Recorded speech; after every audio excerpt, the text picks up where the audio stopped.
الصبر یعنی بہادری کرنا، دلیری کرنا، یعنی خود کو روک لینا ہر اس کام سے جو ناپسند ہو اور اس سے بھی جو پسند کرتا ہو، کیونکہ جیسے شہر صبر کہا جاتا ہے، رمضان کے مہینے کو بندے کو روکنا پڑتا ہے خود کو ہر اس چیز سے جو اس کے لیے جائز ہے، لیکن کیونکہ وہ روزے کی حالت میں ہوتا ہے تو وہ کھاتا پیتا نہیں ہے۔ صبر الدعبہ کہتے ہیں جانور کو باندھے رکھنا کھانے پینے سے، اور یہ کیا مقصد ہوتا ہے اس کے پیچھے؟ تاکہ اس کو ٹرین کرنا۔ ابن حجر کہتے ہیں صبر جو ہے وہ سارے کا سارا اخلاق کا جامع ہے، یعنی آپ ہر جگہ برے ریاکشن سے بچ جائیں، مصیبت کی شکایت نہ کریں، بھڑکنے کی باتوں پہ بھڑکے نہیں، یہ سب صبر ہے۔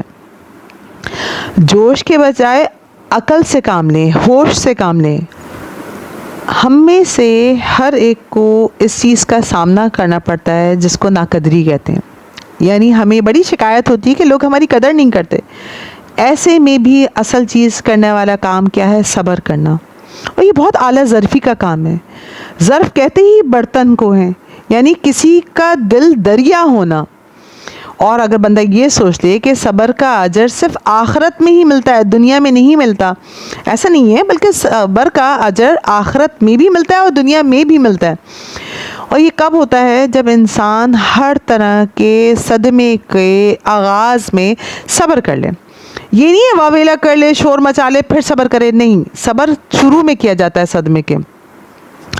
آپ دیکھیں نبی پاک صلی اللہ علیہ وسلم کی سیرت مبارکہ سے ہمیں پتہ چلتا ہے، طائف کا واقعہ ہمارے سامنے ہے کہ جب آپ کو اتنا پتھروں سے مارا گیا تھا کہ آپ لہو لہان ہو گئے تھے، تو فرشتے آ گئے اور آپ سے کہنے لگے اگر آپ اجازت دیں تو ہم اس وادی یہ طائف جو ہے اس کو پہاڑوں کے درمیان جو تھی اس کو تہس نہس کر دیں، تو آپ نے فرمایا نہیں، بلکہ آپ نے ان کی ہدایت کی دعا کی۔ تو یہ ہے صبر۔ صبر نام ہے جذبات کے بجائے عقل سے کام لینے کا، اور انسان یہ سوچ کے رکھے کہ یہ سب کچھ جو وہ کر رہا ہے اللہ تعالیٰ کے خاطر کر رہا ہے، اور یقیناً آخرت میں اس کا اجر ہے، کیونکہ جنت کا راستہ تو ہر ناپسندیدہ چیزوں سے گھرا ہوا ہے۔ آپ کیا سمجھتے ہیں ہم سب کو جنت اتنی آسانی سے مل جائے گی؟ نہیں جناب، ہر قیمتی چیز کی قیمت دینا پڑتی ہے، اور وہ قیمت بھی بہت زیادہ ہوتی ہے۔ تو صبر بہت محنت سے کیا جاتا ہے، شعوری کوشش سے کیا جاتا ہے، شکوہ نہیں ہوتا اس میں۔ شکوہ کرا تو پھر تو سب کچھ ضائع ہونے کا ڈر ہو جائے گا آپ کو۔